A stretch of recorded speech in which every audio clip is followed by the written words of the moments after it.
Welcome to morning bulletin. ఇక వార్త వివరాలకు వెళ్తే 2 రోజుల సదస్సు అనంతరం అమరావతిలో గ్రీన్ హైడ్రోజన్ డిక్లరేషన్ అధికారికంగా ప్రకటించారు. చంద్రబాబు నాయుడు ఈ సందర్భంగా డిక్లరేషన్ అమలుపై ఏడాది తర్వాత మళ్లీ సదస్సు నిర్వహించి సమీక్షిస్తామని తెలిపారు.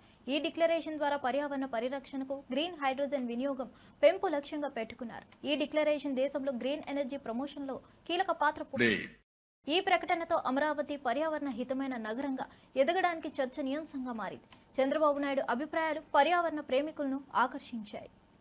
Historical meeting. Recently, originally if you see, Hyderabad I started high-tech city focusing IT. Recently in Amravati, we started Quantum Valley focusing artificial intelligence. Now today, I am very happy. We are focusing Hydrogen Valley starting from here. One is Quantum Valley, quantum computing, technology with deep tech, everything. How to protect environment. There you need green energy and also downstream industries, total ecosystem. You can imagine if you can protect nature and you can use technology in a big way, sky is the limit for development. Or otherwise we'll have all problems. That is where two valleys are coming here. One is Quantum Valley for computing and also technology. One is Green Hydrogen Valley from here to protect nature for sustainability. That is very, very important. Here I am asking SRM. They have done good work. This is only the beginning. I am requesting SRM to take lead to bring industry, green hydrogen players who are all in the field and also research organizations and all users. How to take to logical conclusion. Today, it is a matter of cost. If we scale up and at the same time, if we can go for innovation, you are all here. Our youngsters are also here. Continuously you will think you will get so many solutions. How to get best solution for reducing the cost, thereby affordability. That is only a game changer. For this hydrogen storage, transportation, and so many things, we can work it out. There I am saying today, after today, tomorrow, all discussions will conclude. We will declare Amaravati Green Hydrogen Declaration 2025. Same day next year we will meet again to review what we have done, what is the progress. Bring knowledge available globally, bring all experts and players available globally, and also we will improve further with value addition. If you can provide all solutions, I am here to give proof of concept. Some chief ministers may not understand, but our prime minister is very clear. He had a clarity in technology and also vision. That is where I am saying always right time, right place, right person. That is Narendra Modi ji as on today. Today, I really appreciate Nagar Kurnool జిల్లా పర్యటనలో CM Revanth Reddy జటప్రోలులో young India integrated residential school కు శంకుస్థాపన చేశారు. ఈ కార్యక్రమంలో ఆయన స్థానిక ప్రజలు, విద్యార్థులు ఘనంగా ఆత్మీయంగా స్వాగతించారు. ఈ రెసిడెన్షియల్ స్కూల్ విద్యార్థులకు ఉన్నతమైన విద్యను అందించడమే లక్ష్యంగా నిర్మించబడుతుంది. సీఎం రేవంత్ రెడ్డి మాట్లాడుతూ విద్యారంగంలో ఈ ప్రాజెక్ట్ కీలకమైన మార్పులు అని చెప్పారు. ఈ పర్యటన జిల్లాలో ప్రజల్లో కొత్త ఉత్సాహాన్ని నింపింది. విద్యకు ప్రాధాన్యం ఇస్తున్న సీఎంగా రేవంత్ రెడ్డి పేరు తెచ్చుకున్నారు. మన రేవంతన్న యుద్ధం చెయ్యా సిద్ధమాయన్నో రంగుల జెండా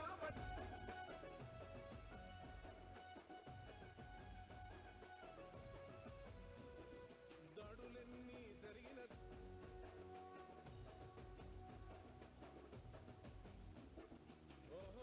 గౌరవనీయులైన ముఖ్యమంత్రి గారు యంగ్ ఇండియా పాఠశాల అనే సంబంధం లేకుండా అందరూ ఒకే చెట్టు కింద ఒకే నీడలో ఆ యంగ్ ఇండియా ఇంటిగ్రేటెడ్ స్కూల్ నిర్మాణానికి శ్రీకారం చుడుతున్న సందర్భం ఇది.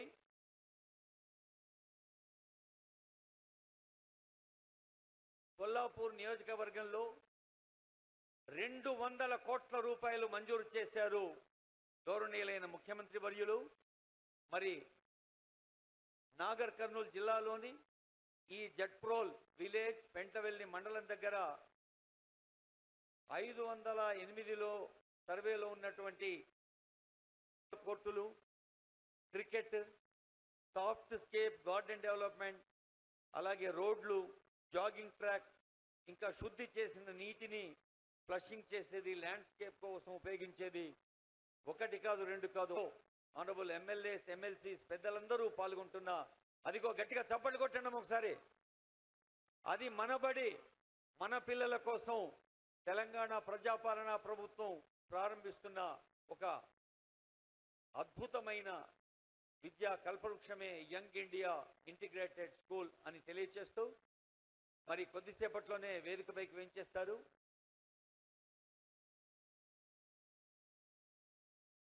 కొల్లాపూర్ నియోజకవర్గ శాసనసభ్యులు, గౌరవ మంత్రివర్యులు, ఈనాటి సభాధ్యక్షులు విడుదల రజని మాజీ మంత్రి మరియు చిలకలూరుపేట వైఎస్ఆర్సీపీ ఇన్ఛార్జ్ చంద్రబాబు మేనిఫెస్టోను రీకాల్ చేస్తూ కఠిన వ్యాఖ్యలు చేశారు. బాబు షూరిటీ మోసంతో ప్రజలను మోసం చేశారని ఆరోపించారు. నారా చంద్రబాబు నాయుడు ఇచ్చిన హామీలు నెరవేర్చలేదని అన్నారు. మరోవైపు జగనన్న క్యాలెండర్ ప్రకారం నవరత్నాల పథకాలు తొలి ఏడాదిలోనే 99% అమలు చేయబడ్డాయని పేర్కొన్నారు. రేపు రాబోయే జగనన్న ప్రభుత్వం కార్యకర్తల ప్రభుత్వం, కష్టపడిన నాయకుల ప్రభుత్వం అవుతుందని రజనీ గారు ధీమా వ్యక్తం చేశారు. ఈ వ్యాఖ్యలు వైఎస్ఆర్సీపీ శ్రేణుల్లో ఉత్సాహాన్ని నింపాయి. సూపర్ 6 అని అనేక మాటలు మొన్న ఎన్నికల ముందు చెప్పి ప్రజల్ని మోసం చేసి ఆశ చూపించి ఓట్లు వేయించుకొని మరి సంవత్సరమైంది. ముచ్చటగా సూపర్ 6 అని చెప్పారు. నిరుద్యోగ భృతి ఇస్తామన్నారు, అది లేదు. ఆడబిడ్డని ఇదన్నారు, అది లేదు. ఫ్రీ బస్ అన్నారు, అది లేదు. రైతన్నులకు ఆర్థిక సాయం అన్నారు, అది లేదు. స్కూల్కి వెళ్ళే పిల్లవాడందరికీ, ప్రతి పిల్లవాడికి కూడా తల్లికి వందనమని ఇస్తామన్నారు, అది లేదు. సంవత్సరానికి 3 ఉచిత గ్యాస్ సిలిండర్లు అన్నారు, అవి లేవు. ఇంకా ఏమనంటే సూపర్ 6 అయిపోయింది, దానికి దీనికి లింక్ చేశామని చంద్రబాబు నాయుడు గారు మాటల్లో వాళ్ళ రెడ్ బుక్ చేతలు ఎలా ఉన్నాయో అలాగే మాటలు ఇంకా మాట్లాడితే నాలుగు అది ఇదని చెప్పేదో మాట్లాడడం మీరందరూ విన్నారు. చంద్రబాబు నాయుడు గారు ఈ సంవత్సరంగా మరి ఏ విధంగా ప్రజల్ని మోసం చేశారు అనేటువంటి విషయాల్ని ఇలా మాట్లాడుకుంటూ ప్రజల్లోకి, గ్రామ స్థాయిలోకి చేరవేసేటువంటి ఒక కార్యక్రమమే ఈ బాబు షూరిటీ మోసం గ్యారంటీ అనేటువంటి కార్యక్రమం ముఖ్య ఉద్దేశమని తెలియజేస్తున్నాను. మన జగనన్న ఏదైతే నవరత్నాలని మన మేనిఫెస్టో ఇచ్చామో, మనం ఏదైతే చెప్పామో వచ్చిన సంవత్సరంలోనే డేట్లతో సహా చెప్పి ఒక క్యాలెండర్లో పండుగలు ఏ విధంగా రాసి ఉంటాయో ఆ మాదిరిగానే ఒక షెడ్యూల్ ఇచ్చి ఏ పథకం ఎప్పుడు ఇస్తున్నారో చెప్పి, ఎప్పుడు అకౌంట్లోకి డబ్బులు వేస్తున్నారో చెప్పి అన్నీ అమలు చేసి ఒక సంవత్సర కాలంలోనే 99% మేనిఫెస్టో అమలు చేసినటువంటి ప్రభుత్వం జగనన్న ప్రభుత్వం అని వైఎస్ఆర్ కాంగ్రెస్ పార్టీకి సంబంధించినటువంటి ప్రతి ఒక్క నాయకుడు, ప్రతి ఒక్క కార్యకర్త కాలర్ ఎగరేసుకొని చెప్పగలిగాడు. ఈరోజు మనం అడుగుతా ఉన్నాం ఈ కూటమి ప్రభుత్వాన్ని, చంద్రబాబు నాయుడు గారిని, మీరు చెప్పిన సూపర్ 6ఏ, మీరు ఇచ్చిన మాటలే, మీరు చెప్పిన హామీ మీదే సంవత్సర కాలమైంది, ప్రజలకు ఎందుకు ఇవ్వట్లేదు, వాళ్ళని ఎందుకు వాళ్ళ తలరాతలకు వదిలేశారు, వాళ్ళని ఎందుకు వాళ్ళకన్నీ దాన్ని ఫాలో అప్ చేసి కాస్త మళ్ళీ రివైజ్ ఎస్టిమేట్ కూడా వేయించి వాళ్ళు ఎంబడిపడి ఎన్నిసార్లు తిరిగామో, ఎన్ని రివ్యూలు పెట్టామో, ఎన్నిసార్లు పనులు పరిశీలించడానికి వెళ్ళామో ఇవన్నీ చేసి వెంటబడి రాత్రింబగలు ఆ కాంట్రాక్టర్లు ఎంబడి పడి పని చేయిస్తే రెడీ అయిందయ్యా మా చిలుకలూరుపేట బైపాసు. మా దురదృష్టం బైపాస్ రోడ్ అంతా ఏర్పాటైంది. శ్రీ మెట్టు సాయి కుమార్ తన వ్యాఖ్యలతో తన్నీరు హరీష్ రావుపై తీవ్ర వ్యాఖ్యలు చేశారు. రేవంత్ రెడ్డి సాయి ఎప్పటికీ హరీష్ రావుకి అందదని అన్నారు. ఆయన వ్యాఖ్యలు గౌరవ సీఎం రేవంత్ రెడ్డిని ప్రశంసిస్తూ హరీష్ రావుకు సవాలు విసిరేలా ఉన్నాయి. సాయి కుమార్ రాజకీయ వర్గాలు చర్చనీయాంశంగా మారాయి. హరీష్ రావుకు కన్నీరు అంటూ చేసిన వ్యాఖ్యలు తీవ్రంగా స్పందించాయి. రేవంత్ స్థాయి ఎదగడం గురించి సాయి కుమార్ అభిప్రాయాలు ప్రాధాన్యంగా నిలిచాయి. ఈ వ్యాఖ్యలు రాజకీయ వర్గాలు వివాదాస్పదమయ్యాయి. కేసీఆర్ని కదా గద్ద దించి రేవంత్ రెడ్డి గారు సీఎం పీఠం ఎక్కింది. సమానం ఎక్కడ? అంతకు మించి అంటున్నాము. సమానం కన్నా అంతకు మించి. ఇలాంటి కూడా నిజాలు తెలియకపోతే ఎట్లా హరీష్ రావు గారు? డ్రగ్స్ నాటకాలు బంద్ చేయి అంటే డ్రగ్స్ని చట్టబద్ధం చేయమంటారా హరీష్ రావు గారు? అన్న డ్రెస్ అంతా తీసుకోమంటారా హరీష్ రావు గారు?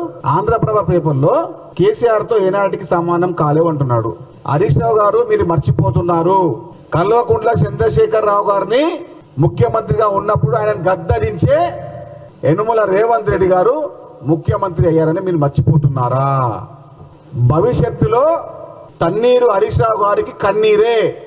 మీరు ఎంత మొచ్చుకున్నా, ఎంత గగ్గోలు చేసినా, ఎన్ని పుకార్లు పుట్టించినా, ఎన్ని చిల్లర పలుకులు పలికినా మీ మామ కేసీఆర్ గారు నిన్ను ఏమాత్రం పట్టించుకోడు. ఆ భజన బృందంలో నిన్ను బహిష్కరించారు. బీఆర్ఎస్ పార్టీ భజన బృందం నుంచి తన్నీరు హరీష్ రావు గారిని. ఏపీలో జరిగిన లిక్కర్ స్కామ్ అంతర్జాతీయ స్థాయికి చేరింది. సోమిరెడ్డి, చంద్రమోహన్ రెడ్డి, మోదీ టెర్రరిస్టులపై తీసుకున్న చర్యలను గుర్తు చేస్తూ ఆర్థిక ఉగ్రవాదులపై కూడా చర్యలు తీసుకోవాలని ప్రజలు కోరుతున్నారని తెలిపారు. ఈడీ ఏపీలో జరిగిన భారీ లిక్కర్ స్కామ్పై చర్యలు తీసుకోవాలని డిమాండ్ చేశారు. 3,200 కోట్ల మద్యం స్కామ్ మాత్రమే కాదు, 30,000 మంది ప్రాణాలు బలిగొన్న ఈ ఘటనపై విచారణ జరగాలని అన్నారు.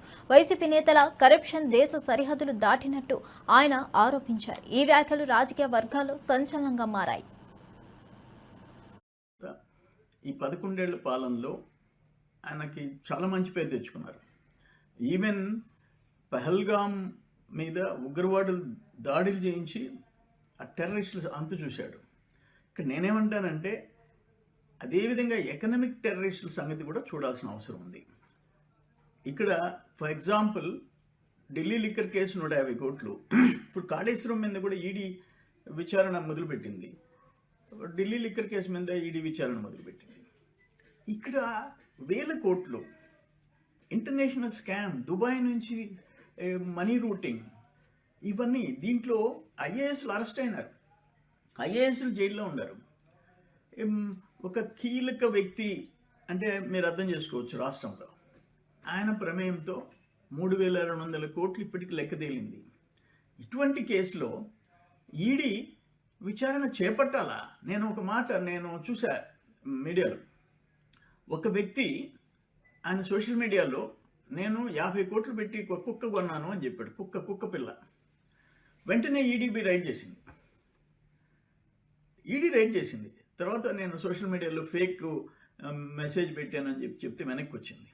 5 కోట్లు 10 కోట్లు కూడా ఈడీ రైడ్ చేసేసి సీరియస్గా యాక్షన్ తీసుకుంటుంది. నేనేమంటానంటే ఇక్కడ బీఆర్ఎస్ వర్కింగ్ ప్రెసిడెంట్ కేటీఆర్ గుంపు మేస్త్రిపై తీవ్ర విమర్శలు చేశారు. పంది బురదలోనే పోర్లాడుతుంది అన్నట్లు వారి నోట్లో నుండి కంపు మాత్రమే వస్తుందన్నారు. ఫోన్ ట్యాపింగ్, ఫార్ములా ఈ డ్రగ్స్ కేసు వంటి వివిధ వివాదాలు మరోసారి కాళేశ్వరం కేసీఆర్ అంటూ డైవర్షన్ పాలిటిక్స్ చేయడం తప్ప 20 నెలల్లో కృష్ణ ముఖ్యమంత్రి చేసిందేమీ లేదని కేటీఆర్ వ్యాఖ్యానించారు. ఈ విమర్శలు రాష్ట్ర రాజకీయాల్లో పెద్ద చర్చనీయాంశంగా మారాయి. కేటీఆర్ వ్యాఖ్యలు విభిన్నంగా స్పందించాయి. విమర్శల వర్షం కురుస్తుంది. పెద్దలు చెప్తారు, నక్క పీనుగునే పిక్కు తింటది, పంది బురదలోనే పొరలాడుతుంది, పెండ పురుగు గుడ్ల చావిట్లోనే తిరుగుతుంది.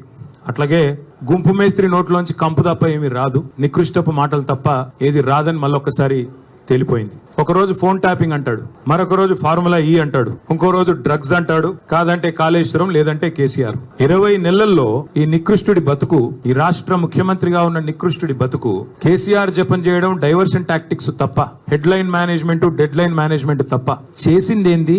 ఇప్పటి వరకు ఈ రాష్ట్రంలో ఏ వర్గానికి నువ్వు చేసిందేంది నేను అడుగుతా ఉన్నా. అందుకే పెద్దలు చెప్తారు, పంది ఎంత బలిసినా నంది కాదు. నువ్వు ముఖ్యమంత్రి కావచ్చు, ఇంకో 3 ఏళ్ళు ఉండొచ్చు, మురిపంగా డబ్బుల మూటలు దోచుకుంటుండొచ్చు, కానీ ఎన్నటికీ నీ బతుకు ఒక పెండ పురుగులోని పురుగు బతికే తప్ప నీది ఎన్నటికైనా కూడా కేసీఆర్ స్థాయి గాని, ఆ ముఖ్యమంత్రి పదవికుండే ఒక గౌరవాన్ని గాని. గతంలో మహామహులు ఆ పదవిని అధిష్ఠించారు.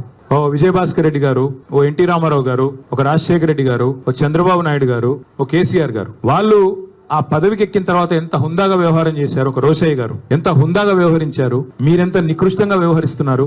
ఇది రాష్ట్రమే కాదు, దేశం మొత్తం గమనిస్తా ఉంది. 2 ఏళ్లైంది మీరు తెలంగాణ రాష్ట్రానికి ముఖ్యమంత్రి. మీ వల్ల వీసమెత్తు లాభం పొందిన ఒక మనిషి గాని, ఒక వర్గం గాని చూపెడతావా? ఒకటి మాత్రం ఒప్పుకోవాలి, రేవంత్ రెడ్డి గారి వల్ల బాగా లాభపడింది ఎవరయ్యా అంటే చిల్లర గాసిప్ వెబ్సైట్లు, యూట్యూబ్ ఛానళ్లు. వాటి ప్రధాన మంత్రి నరేంద్ర మోదీ ప్రారంభించిన వరంగల్ రైల్ మ్యానుఫ్యాక్చరింగ్ యూనిట్ పనులు 60 నుంచి 70% పూర్తయ్యాయి. రైల్వే మంత్రి అశ్విని వైష్ణవ్ రేపు ఈ యూనిట్ పనుల పురోగతిని సమీక్షించనున్నారు. 521 కోట్ల బడ్జెట్ కేటాయింపులతో ఈ ప్రాజెక్ట్ ముందుకెళ్తుంది. మరిన్ని నిధులు రాబోయే అవకాశం. రైల్ ఇంజిన్లు, కోచ్లు, వ్యాగన్లు ఇక్కడ ఉత్పత్తి కానున్నాయి. గతంలో కేసీఆర్ కుటుంబ సభ్యులు రైల్ వ్యాగన్ పరిశ్రమపై చేసిన వ్యాఖ్యలకు గిత్తలు పలికేలా కిషన్ రెడ్డి ఈ పరిశ్రమ విజయాన్ని రుజువు చేస్తుంది. ఈ యూనిట్ రాష్ట్రంలో కీలకంగా మారింది. రేవంత్ రెడ్డి గారు వచ్చిన తర్వాత ఉత్తరాలు రాశాను. ఇప్పుడు కూడా మనం చేస్తా ఉన్నాను. భూసేకరణ పనులు వరంగల్లో వేగవంతంగా ఈ యొక్క ఎయిర్పోర్ట్కి సంబంధించి పూర్తి చేయాల్సిన అవసరం ఉంది. మెగా టెక్స్టైల్ పార్క్ సంబంధించి కూడా పూర్తిగా ముందుకు రావాల్సినటువంటి అవసరం ఉంది. ఇప్పటికే 50% వరంగల్ రింగ్ రోడ్డు కూడా నేషనల్ హైవేతో అనుసంధానం చేసి Warangal 50% ring road 100% government of India అక్కడ పూర్తి చేసింది. వరంగల్ రింగ్ రోడ్డు మిగతా రింగ్ రోడ్డు రాష్ట్ర ప్రభుత్వం వేసుకోవాలి, మన ORR లాగా. రేపు 1 o'clock 12:30 1 o'clock ప్రాంతంలో ఆ యొక్క రైల్ మ్యానుఫ్యాక్చరింగ్ యూనిట్ పరిశీలించడం కోసం మంత్రి గారు వస్తారు.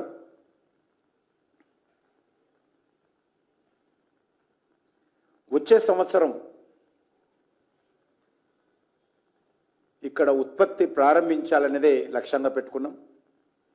ఇలాంటి పరిశ్రమలు పూర్తి కావాలంటే సుదీర్ఘకాలం కొనసాగిన పార్టీకి రాజీనామా చేయడం పూసపాటి అశోక్ గజపతిరాజుకు బాధాకరంగా మారింది. భావోద్వేగానికి గురై కన్నీరు పెట్టుకున్నారు. పసుపు రంగు పవిత్రతకు ప్రతిరూపమని పేర్కొంటూ ఆ పవిత్రతను కాపాడేలా పనిచేసేందుకు కట్టుబడి ఉన్నానని అన్నారు. రాజీనామా విషయంలో ఇప్పటికే పార్టీ అధినేత చంద్రబాబు నాయుడుతో ఫోన్లో చర్చించి ఆమోదం పొందారని తెలిపారు. అంతకుముందు కుటుంబం సమేతంగా సింహాచలం అప్పన్న స్వామిని దర్శించుకొని ఆలయ ప్రాంగణంలో రాజీనామా పత్రాలపై సంతకాలు చేశారు. ఈ సంఘటన రాజకీయ వర్గాల్లో చర్చనీయాంశంగా మారింది. చిన్నప్పుడు మా తల్లిదండ్రులు ఎప్పుడు మొదటి తీసుకొచ్చారో తెలియదు, కానీ మా తల తీస్తారు, చిన్నపిల్లలది గుండు చేస్తారు. మాకు ఇక్కడే అయింది. మా పిల్లల్ని కూడా ఇక్కడ తీసుకొచ్చి చేస్తాం. అలాగా చేస్తూనే వచ్చాం. అయితే మన రాజ్యాంగం ఆఫీసెస్ వచ్చేటప్పుడు ప్రజలు మమ్మల్ని 78 తర్వాత పుట్టిన వాళ్ళు ఉన్నారా ఇక్కడ? సో మీరు అందరూ ఆ రోజు పుట్టిన వాళ్ళు. సో అప్పుడు వచ్చి స్వామివారి దర్శనం చేసి అసెంబ్లీకి వెళ్ళాం. యాక్టివ్ పాలిటిక్స్ లో ఎన్ని ఒత్తిడులు ఉన్నా ఆ స్వామివారు మాకు బలం ఇచ్చారు నిలబడడానికి. మాకు ఒక మంచి పేరు ప్రసాదించారని మేము ఊహిస్తున్నాం. తద్వారా ఇప్పుడు యాక్టివ్ పాలిటిక్స్ నుంచి విరమించుతున్నాం. కానీ కాన్స్టిట్యూషనల్ రోల్ ఉంటుంది, ఆ రోల్ ఇంకా చేస్తున్నాము. ఆ రోల్ చేసే ముందన ఇక్కడ మళ్ళీ స్వామివారు దర్శనం చేసి, ఎందుకంటే మా కుటుంబానికి ఇక్కడి నుంచి ఎన్ని వందల సంవత్సరాలు, దశాబ్దాలు ఒక రిలేషన్షిప్. మనం అందరు భక్తులుగా స్వామి వారికి సేవ చేయగలిగాము. రాహుల్ గాంధీ గురించి మాట్లాడే అర్హత కేటీఆర్ కు లేదంటూ కాంగ్రెస్ నాయకులు విమర్శలు గుప్పిస్తున్నారు. కేటీఆర్ చేసిన వ్యాఖ్యలు ఇప్పుడు చర్చనీయాంశంగా మారాయి. రాహుల్ గాంధీపై వారు చేసిన విమర్శలను కాంగ్రెస్ ఖండిస్తూ అర్హత లేకుండా మాట్లాడుతున్నారంటూ విమర్శిస్తున్నారు. ఈ వివాదం రాజకీయ వర్గాల్లో ఆసక్తికరంగా మారింది. రాహుల్ గాంధీ విపక్షాలను ఏకం చేసే ప్రయత్నాలు చేస్తుండగా తెలంగాణలో ఈ వివాదం కొత్త మలుపు తిరిగింది. కాంగ్రెస్ నాయకులు కేటీఆర్ పై తీవ్ర ఆగ్రహం వ్యక్తం చేస్తుండగా ప్రజల్లో ఈ సంఘటనపై ఆసక్తి నెలకొంది. మాట్లాడకూడదని చెప్తున్నాం. ఎందుకంటే మా రాహుల్ గాంధీ గారి గురించి మాట్లాడే అర్హత నీకు కాదు, నీ అబ్బకు కూడా లేదు, ఈ దేశంలో ఎవరికి లేదు. ఇయలో నీతి నిజాయితీకి మారు పేరే మా సోనియా గాంధీ కుటుంబం. ఇయలో మరి కేటీఆర్ మాట్లాడే ముందు నీకెప్పుడు మూటలు గుర్తుంది అంటే 10 ఏళ్ళ నుంచి ఆ మూటలే కదా మీరు బయట దేశాలకు తరలించింది, అది గుర్తుకొస్తుంది మీకు ఎప్పుడు. ఈ తెలంగాణ రాష్ట్రాన్ని దోషిన డబ్బంతా ఇతర దేశాలలో పెట్టుబడులు పెట్టడానికి పంపించారు కదా, అదే మీకు గుర్తుకొస్తుంది. మా ముఖ్యమంత్రి గారి మీద అబండాలు వేసుకుంటూ మాట్లాడడం మానుకోమని చెప్తున్నాం. ఎందుకంటే ఇయర్లో మా సోనియా గాంధీ అమ్మ గారికి కానీ మా రాహుల్ గాంధీ గారికి కూడా కానీ ఢిల్లీలో ఇల్లు లేదు ఇప్పటికీ. ఈ దేశానికి స్వతంత్రం తీసుకొచ్చినటువంటి కుటుంబం ఈ దేశం కోసం డబ్బులన్నీ ఖర్చు పెట్టి సొంత ఆస్తులు కూడా, నెహ్రూ కుటుంబం సొంత ఆస్తులు కూడా పోగొట్టుకున్నది ఈ దేశం కోసం, ఈ దేశ ప్రజల కోసం. ఈ దేశానికి స్వతంత్రం రావాలనే లక్ష్యంతో మరి మొత్తము ఆ కుటుంబానికి సంబంధించినటువంటి ఆస్తులన్నీ వాళ్ళు సంపాదించిన డబ్బంతా, నెహ్రూ కుటుంబం సంపాదించిన డబ్బంతా ఈ దేశం కోసం, ఈ దేశ ప్రజల కోసం పెట్టిన విషయం గుర్తు చేస్తున్నాను. హైదరాబాద్ కూకట్పల్లి శాంతినగర్లో నివసించే ఐటీ ఉద్యోగి నిఖిత తాను కాన్పు కోసం పుట్టింటికి వెళ్ళినప్పుడు భర్త శ్రవణ్ ఇంటిని అమ్మేశాడు. నిఖిత ప్రతి నెల ఈఎంఐ చెల్లిస్తూనే ఉన్నా తిరిగి వచ్చేసరికి తన ఇంట్లో అపరిచితులు కనిపించడాన్ని చూసి ఆమె కంగు తింటుంది. ఈ పరిస్థితిని తట్టుకోలేక నిఖిత తన బంధువులతో కలిసి ఇంటి ముందు బైఠాయించి నిరసన వ్యక్తం చేసింది. ఈ సంఘటనతో న్యాయపరమైన చర్యలు తీసుకోవాలని ఆమె డిమాండ్ చేస్తుంది. సహజీవనం నెరపాల్సిన సమయంలో ఇల్లు అమ్మడంతో నిఖితకు తీవ్ర నిరాశ కలిగింది. ఈ సంఘటన స్థానికంగా చర్చనీయాంశంగా మారింది. మేము ఏప్రిల్ 2022లో ఇల్లు తీసుకున్నామండి. ఆ ఇల్లు పేమెంట్ మా అమ్మ వాళ్ళు ఇచ్చిన డబ్బులతోనే ఇల్లు తీసుకున్నామండి. మిగిలింది లోన్ పెట్టాము. లోన్కి కూడా ఇద్దరం కలిసి పెట్టామండి. లోన్ ఈఎంఐ కూడా నేను మా ఆయనకు సహకరించేది. ఇప్పుడు సడన్గా నాకు 2024లో నేను ప్రెగ్నెంట్ అయ్యానండి. ప్రెగ్నెంట్ అయినప్పుడు నేను కాన్పుకని మా ఇంటికి వెళ్ళాను. నన్ను ప్రెగ్నెంట్ అయినప్పటి నుంచి అంతకుముందు నుంచి కూడా వరకట్నం కోసమని మా అత్త, మా ఆయన, మా ఆడపడుచు వాళ్ళు వేధించేది నన్ను. కానీ అడ్జస్ట్ అవ్వకుంటూ పెద్దవాళ్ళు అడ్జస్ట్ చేస్తూ మాట్లాడుతూ సర్ది చెప్పి పంపించారండి. ఇంకా నేను ప్రెగ్నెంట్ అయినప్పటి నుంచి నాకు ఇంకా టార్చర్ పెరిగిందండి. నేను ప్రెగ్నెంట్ అయితే నన్ను కొట్టి నిందించాడండి. ఇది హాస్పిటల్కి తీసుకెళ్ళి అప్పుడు డెలివరీ అప్పుడు వచ్చాడండి. వచ్చి మళ్ళీ తర్వాతకి గొడవ పెట్టుకొని 9 నెలల వరకు పాపను చూడడానికి రాలేదండి. అప్పుడు మళ్ళీ పెద్ద మనుషులు మాట్లాడి పంపిస్తే అప్పుడు తీసుకెళ్తానండి. అప్పుడు కూడా తీసుకెళ్లకుండా మా సొంత ఊరికి తీసుకెళ్ళి, హైదరాబాద్కి తీసుకురాకుండా సొంత ఊరికి తీసుకెళ్ళి అక్కడ మళ్ళీ గొడవ చేసి నన్ను కొట్టే మా వాళ్ళు వచ్చి తీసుకెళ్లారండి. ఇంకా ఆయన రావట్లేదు అనేసి నేను నా ఇంటికి వచ్చానండి. నేను వచ్చేసరికి ఇక్కడ వాళ్ళు ఇల్లు మేము వేరే వాళ్ళు కొనుక్కున్నామని చెప్తున్నారండి. ఆ ఇల్లు కొన్న డబ్బులు మా పేరెంట్స్ ఇచ్చారండి. మిగిలింది లోను నేను ఆయనకు సహకరిస్తూ కట్టానండి. నేనే కట్టేదాన్ని. విశాఖపట్నంలోని జీవీఎంసీ వద్ద ఆర్పీలు నిరసన వ్యక్తం చేస్తారు. అన్యాయంగా తొలగించిన ఆర్పీలను విధుల్లోకి చేర్చుకోవాలని డిమాండ్ చేస్తున్నారు. కార్పొరేటర్ పీతల మూర్తి యాదవ్పై ఆర్పీలు తీవ్ర ఆరోపణలు చేస్తున్నారు. తనకు నచ్చిన ఆర్పీలను ఉంచి ఇతరులను కక్షపూరిత రాజకీయాలతో తొలగించాలని వాపోతున్నారు. దీనిపై ప్రభుత్వం వెంటనే స్పందించి కార్పొరేటర్ వేధింపుల నుండి కాపాడాలని 22వ వార్డు ఆర్పీలు విజ్ఞప్తి చేస్తున్నారు. జీవీఎంసీ వద్ద నిరసన అనంతరం జీవీఎంసీ కమిషనర్కు వినతి పత్రం అందజేస్తారు. ఆర్పీల ఆందోళన స్థానికంగా హాట్ టాపిక్ గా మారింది.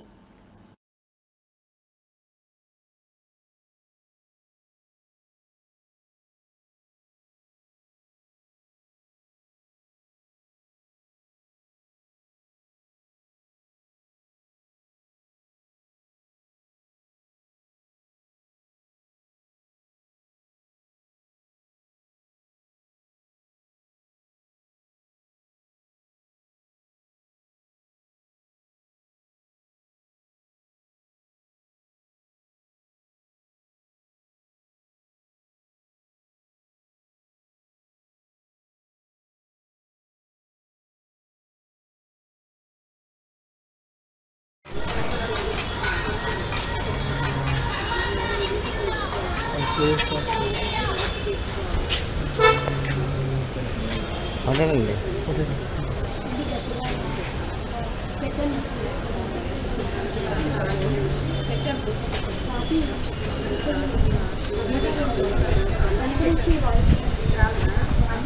సభ్యుల ప్రెసిడెంట్లు గ్రూపులు 30 గ్రూపులు ఉన్నాయండి. ఆ 30 గ్రూపులు ప్రెసిడెంట్లు మాత్రం తీసుకొని వచ్చాము. కమిషనర్ గారిని కలవడానికి. ఆయన ఈరోజు ఊర్లో లేరు. ఒక ర్యాలీగా కళాభారతి నుంచి ర్యాలీగా అనేది జీవీఎంసీకి రావడం జరిగింది. సార్ లేరు. ఆయన వచ్చాక మళ్ళీ వచ్చి వినతి పత్రం ఇవ్వాలనుకుంటున్నాము. న్యాయపరమైన డిమాండ్లే మేము అడుగుతున్నాము. జీవో నిజంగా పాస్ అయి ఉంటే అది మా ఇద్దరికే పాస్ అవ్వదు కదా, మొత్తం అందరికీ వార్డులో ఉన్న అందరికీ కూడా ఆ రూల్ అనేది వర్తిస్తుంది. కానీ మా ఇద్దరికే ఇది చేసి 4 నెలల నుంచి మా మీద ప్రెజర్ అనేది చాలా బాగా ఇది చేస్తున్నారు. నైట్ 9కి ఆ టైంలో ఇంటికి జీవీఎంసీ వాళ్ళు రావడం ఎంతవరకు కరెక్ట్? ఆ టైం కుటుంబాలతో ఉంటాము, ఫ్యామిలీలతో ఉంటాము. ఆ టైంలో వచ్చి మాకు నోటీసులు ఇంటికి వచ్చి అతికించడానికి మేము ఏ తప్పు చేశాము అనేది మాకు న్యాయం చెయ్యాలి. 4 years నుంచి అనేది నాకు మూర్తి యాదవ్ గారు శాలరీ అనేది ఆపడం చేశారు. కానీ జీవీఎంసీ వారు వర్క్ అయితే మాత్రం చేయించుకుంటున్నారు. ఇప్పుడేమో ఇంకా 4 months అయ్యింది. ఏ రోజు ఇప్పటికి 7 years నుంచి వర్క్ చేస్తున్నాను.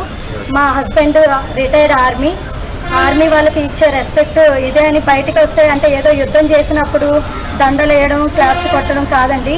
మేము ఇలా రోడ్ల మీదకి వచ్చినప్పుడు ప్రాబ్లం ఏంటి? నిజంగా మా వైపు న్యాయం ఉంది అనుకుంటే న్యాయం చేయండి, లేదు న్యాయం లేదు అనుకుంటే మాతో పాటు మిగతా ఆర్పీలందరికీ కూడా డిమాండ్ సేమ్ మాలాగే 5గురిని కూడా తొలగించాలని మా డిమాండ్ అండి మా వార్డు నుంచి. థ్యాంక్ యూ అండి. నేను 22వ వార్డు మా వార్డు. ఆషాఢ మాసం సందర్భంగా బల్కంపేట ఎల్లమ్మను దర్శించుకునేందుకు భక్తులు పెద్ద ఎత్తున తరలి వస్తున్నారు. శుక్రవారం భక్తులతో ఆలయ పరిసరాలు కిటకిటలాడుతూ అమ్మవారిని పండితులు రంగురంగుల గాజులతో విశేషంగా అలంకరించారు. భక్తులు కుంకుమార్చన, అభిషేకాలు నిర్వహించి అమ్మవారికి నైవేద్యం సమర్పించారు. ఈ ప్రత్యేక సందర్భం భక్తులను ఆనందంలో ముంచెత్తుతుండగా ఆలయం పండుగ వాతావరణంలో నిండింది. ఆలయ పరిసరాలు భక్తుల సందడి ఆషాఢ మాసం ఉత్సాహంతో కోలాహలంగా మారాయి.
రంగారెడ్డి జిల్లాలో గురువారం రాత్రి కురిసిన భారీ వర్షాలు మోయినాబాద్, చేవెళ్ల, షాబాద్ ప్రాంతాల్లో తీవ్ర ప్రభావం చూపాయి. లోతట్టు ప్రాంతాలు జలమయమయ్యి పలు ప్రాంతాల్లో వరద ప్రవాహం కొనసాగుతుంది. బాకారం నుంచి నాగిరెడ్డిగూడ గ్రామానికి వెళ్లే మార్గంలో చెరువుల్లో వరద నీరు ప్రవహిస్తుండటంతో రాకపోకలకు ప్రజలు తీవ్ర ఇబ్బందులు ఎదుర్కొంటున్నారు. పరిస్థితి చక్కదిద్దేందుకు అధికారులు చర్యలు చేపట్టాల్సిన అవసరం ఉంది. వరద ప్రభావంతో ప్రజలు సురక్షిత ప్రాంతాలకు తరలిపోవాల్సి రావడంతో ఆందోళన నెలకొంది.